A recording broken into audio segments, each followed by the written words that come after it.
না পনির, না পটেটো, না ফিশ, না চিকেন।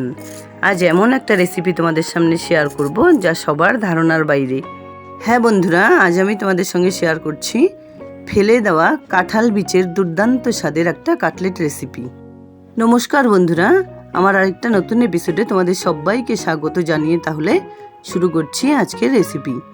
চলো দেখে নেওয়া যাক আমার পুরো ভিডিওটা।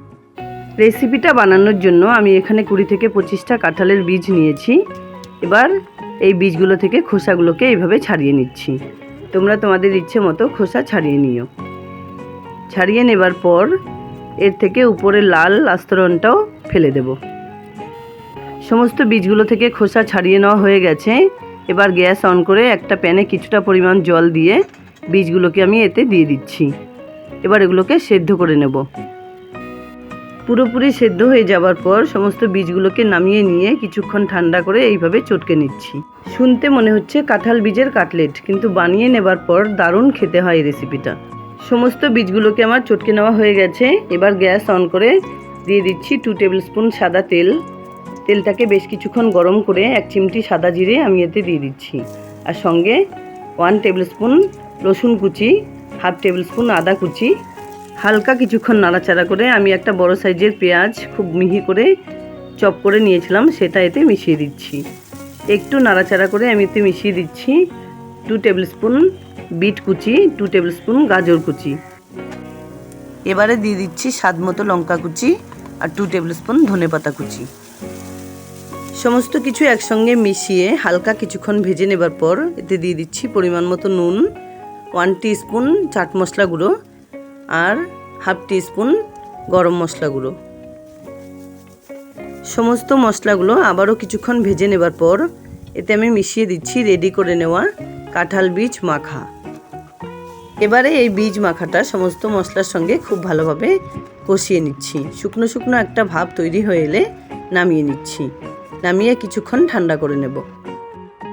এবারে এই মিশ্রণটা থেকে ছোট ছোট আকারে কয়েকটা বল বানিয়ে নিচ্ছি।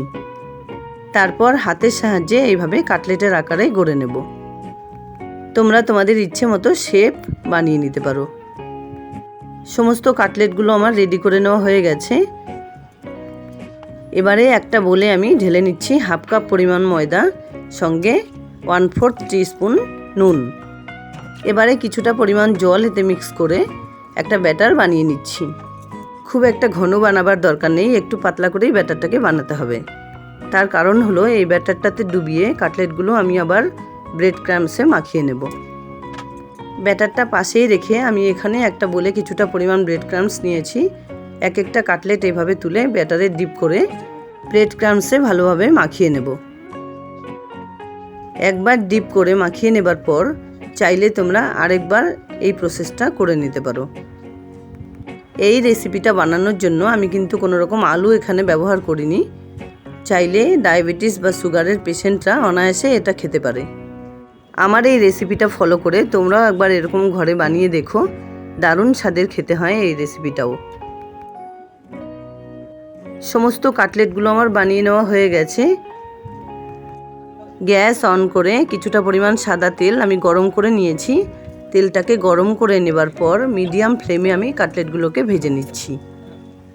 হাই ফ্লেমে এই কাটলেটগুলোকে ভেজে নিলে বাইরেটা ভাজা হয়ে যাবে আর ভেতরটা কাঁচাই থেকে যাবে। খুব একটা ভালো লাগবে না খেতে, আর ক্রাঞ্চি তো হবেই না।